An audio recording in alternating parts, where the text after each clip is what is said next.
Welcome to How to Get What You Want. This podcast is for driven women ready to claim their goals and navigate their careers with clarity and confidence. Join me as we explore real stories, tools, and strategies to help you steer your career exactly where you want to go. Let's get started on helping you get what you want. Hey, friends, welcome. I'm so glad that you have chosen to join me today because I have a new friend that we're going to meet together. Karen is joining me today, and she's all the way from down under. Karen, I'm so happy to get to know you in this venue. We were starting to talk, and I said, stop, let's just record this because you are already dishing out your brilliance. So tell me about you and a little bit about your journey. Susie, I'm so pleased to be able to talk to you today. It's just an absolute pleasure to, I've been watching your work and, your TED Talk and all of the stuff that you've done. So I'm just so rapt to do this session with you today and with all your listeners. Look, I'm Karen. I live on the east coast of Australia. I'm about 2.5 hours north of Sydney. So my husband and I live on about 3 acres. We manifested, I guess, is the only way to this property on the 8th of the 8th, 4 years ago. They call it the Lionsgate portal. We thought, let's give this a go.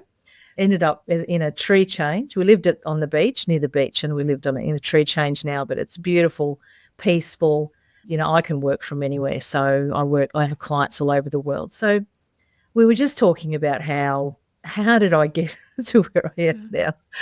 So I guess, my journey, I've been on the earth quite a while, but the thing was that my husband and I started out with this idea that we always wanted to be somebody because we always felt like nobody, I guess, when we first got together. And we were very young when we first met, and we've been together over 35 years now. But in the journey I was saying to you of trying to be somebody, I realized it was undoing all of the things that I was, all of the things that had created all of the self-conscious, all the subconscious, all of that. So what I've actually realized is that in the journey to try and be somebody, and it's really started when I first enrolled in law, and I've been a lawyer now for about 15 years, I guess. So I sort of started in my 40s, and it was funny because as beautiful as my parents were, I was a talker, and I've always been a big personality. And they said,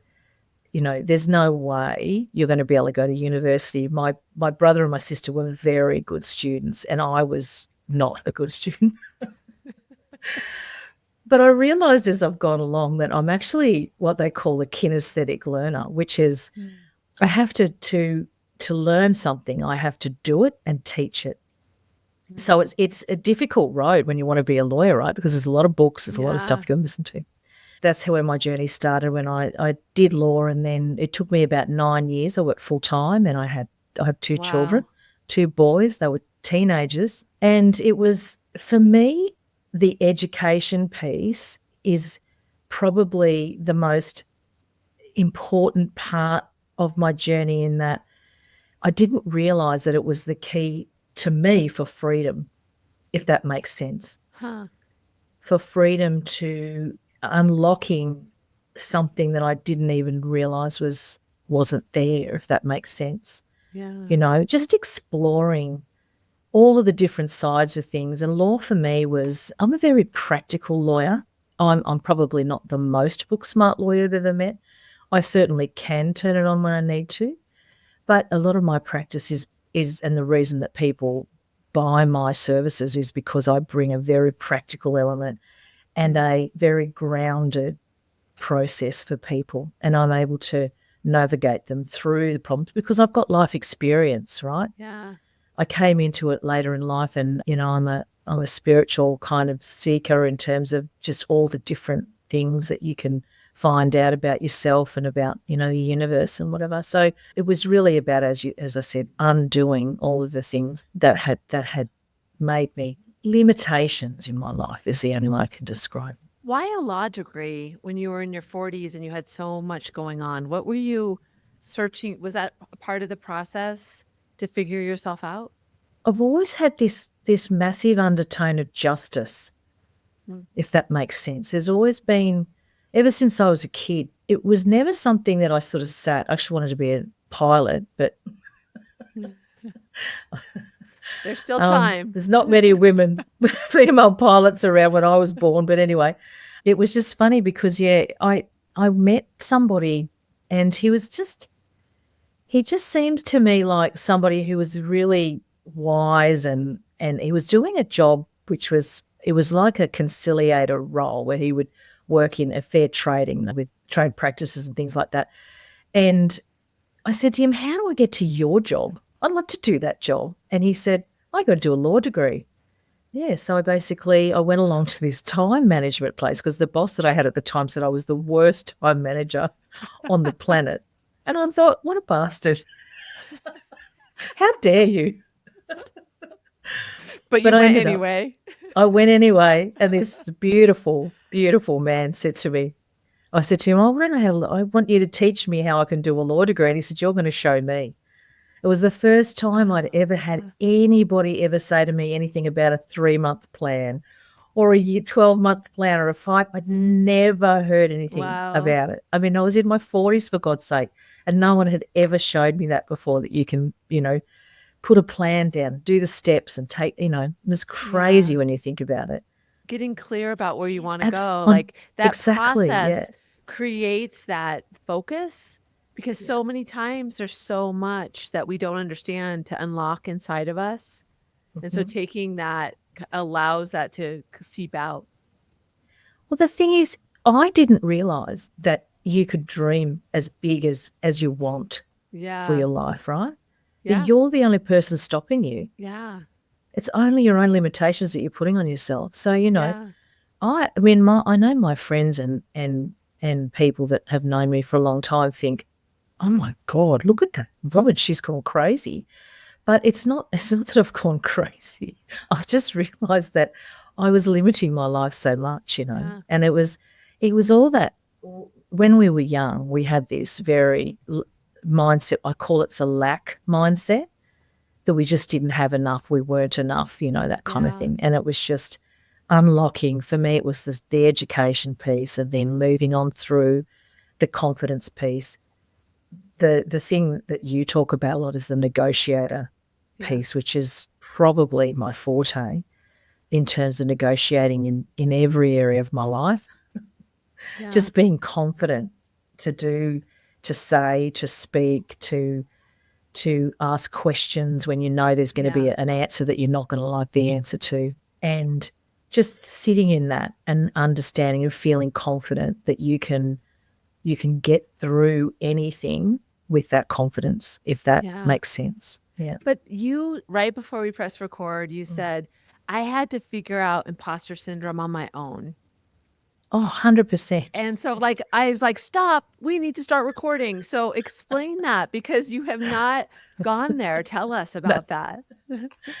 It was funny. And I think part of it was, I have done a fair bit of work in terms of psychological work and also a little bit of timeline therapy.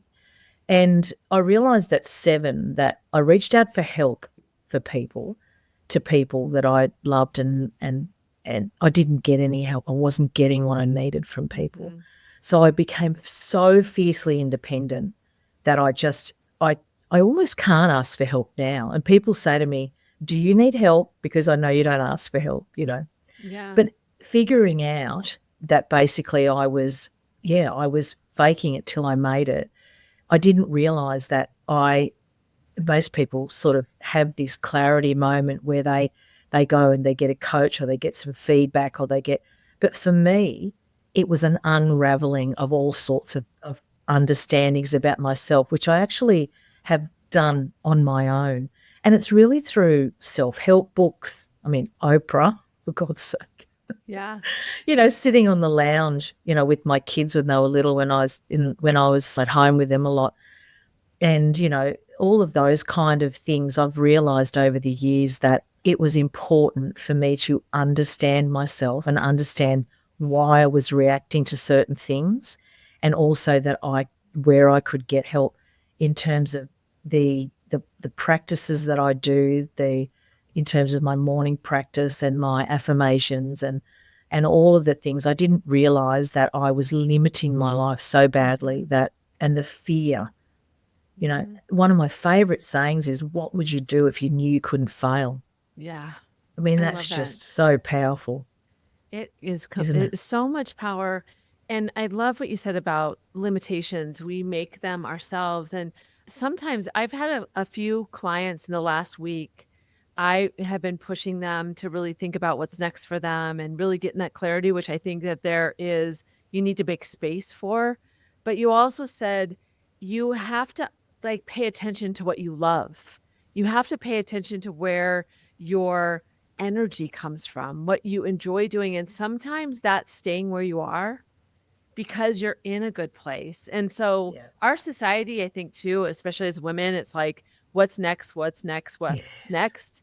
And sometimes I love like life's discovery is sometimes marinating in where you are to see how it feels. And stopping and actually looking back, isn't it? Looking back and saying, and celebrating how far you've come, because you're right. Every morning, you know, when you're on a journey and you don't even know really where you're going, you've got to, I mean, I kept thinking I was running a marathon. When I did law, it was like, how do I get to the next step? How do I get to the next step? And it was always kind of looking forward. And instead of kind of taking stock of the moment and going, wow, you know, I finished my law degree now.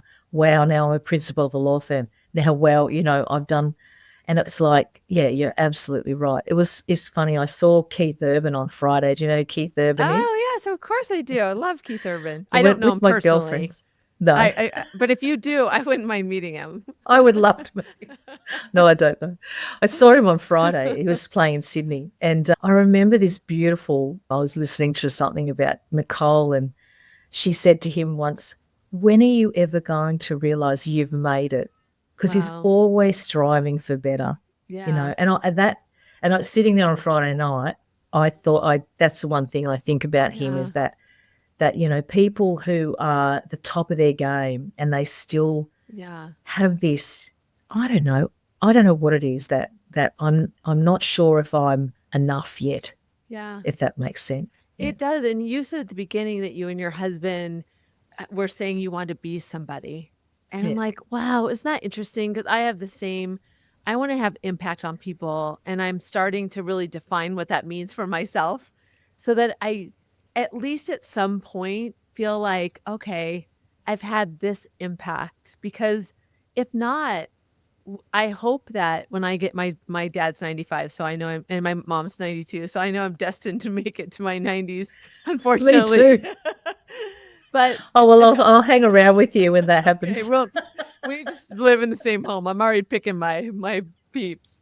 But it's like I don't want to be there and ever regret leaving chips on the table or not saying something or not going. So that it ties me back to what you said. It's like, what if you would not fail?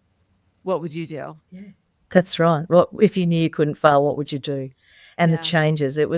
I had a conversation with my son's friend who's actually in Canada at the moment.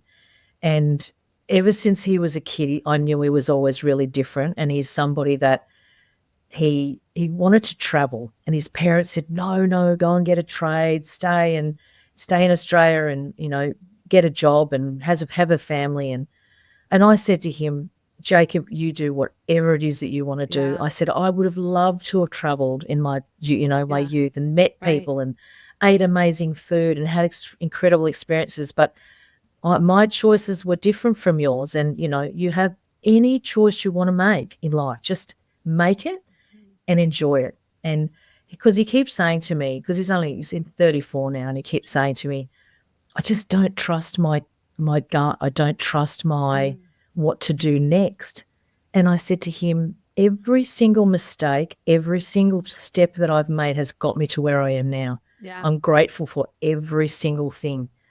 Yeah. So just make a decision and go with it and put all your heart into it is my advice, you know. And it's quite funny because, you know, I said to him, I used to be the same, and now knowing myself so well, I know with clarity when I make a decision that it's the right one.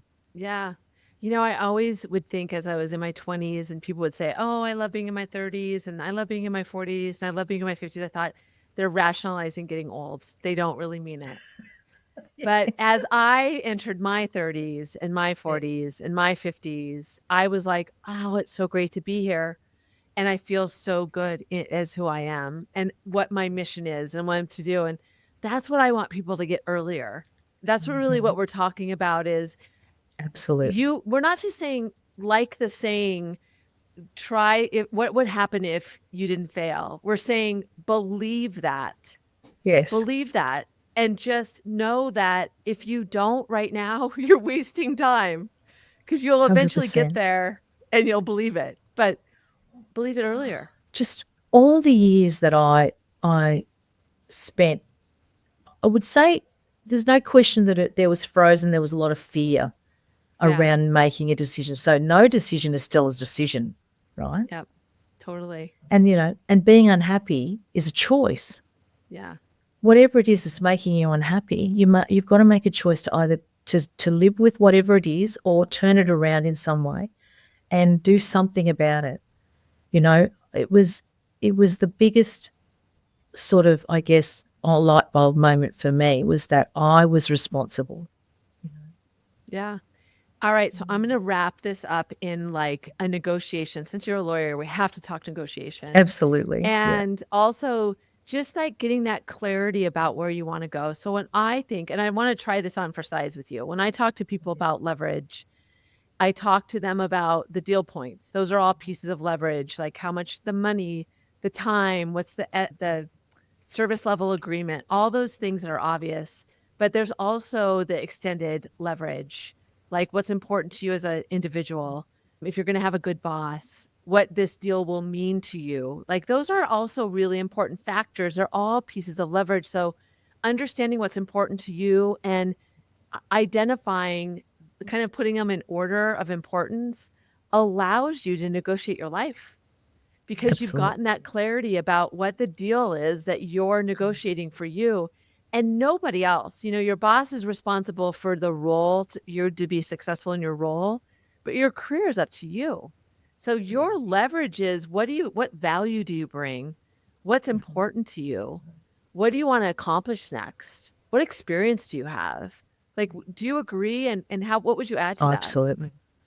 Well, I'll tell you a story because I know stories are really powerful. Yeah. So when I first did law, I was looking for a mentor. I wanted so badly for someone amazing to come into my life and show me what the next steps look like. And I probably got the opposite of that, but it was exactly what I needed. Yeah. So I actually leveraged that in every way. So everything, my entire story in terms of the negotiation I had to do as a child with my father, who was a very angry person, came into play there.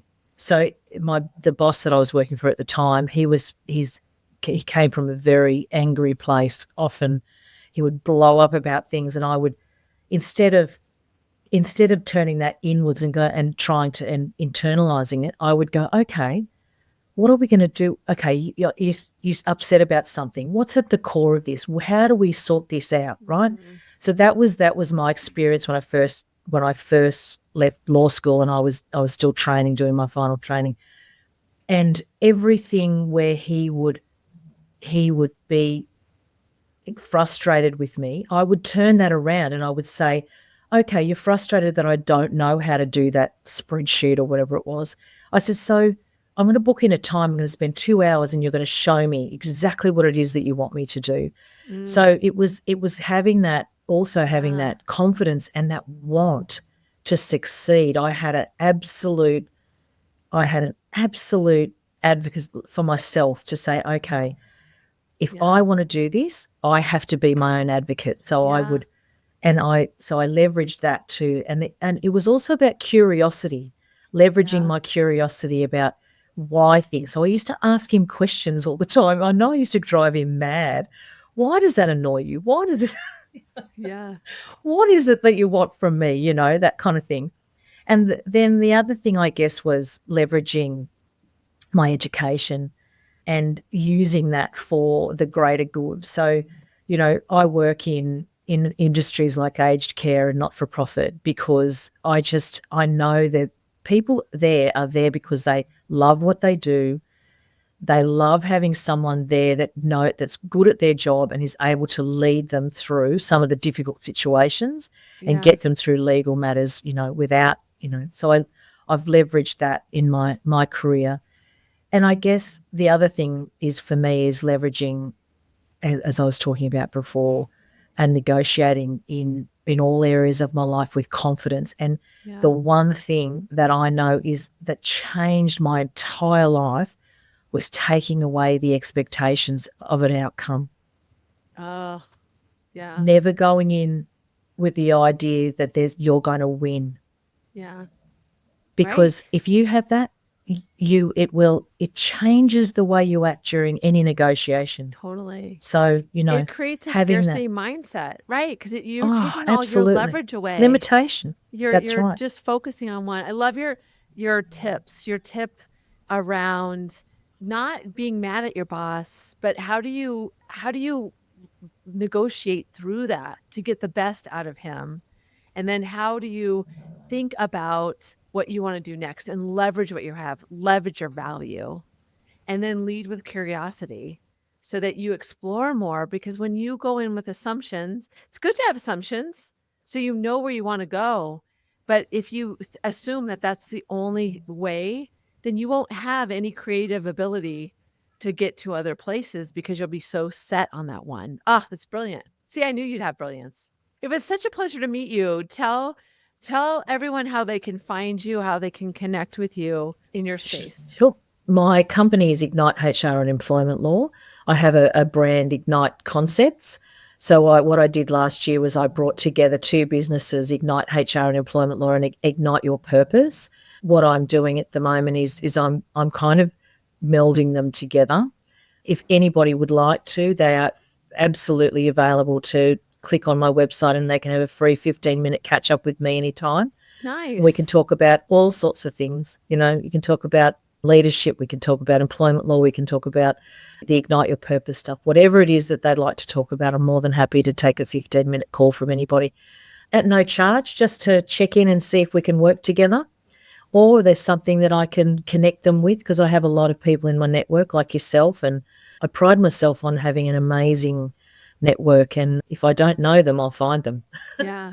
I love that. If she doesn't know you yet, she's going to find you. So you better reach out to her. That's right. That's right. All right. We'll put all that information in the show notes so that it's really easy for people to find you. And what a generous offer. So definitely connect with Karen, get to know her. Thank you for sharing your brilliance with us today from such a far place, but we love having you here. Tell Keith we say hello. Yes. Oh, well, he's still in the country, apparently. That doesn't happen often, I'm sure. No, it doesn't. Yeah. Well, thank you so much. And it's so nice sharing negotiation because it is more than a skill. It's a mindset.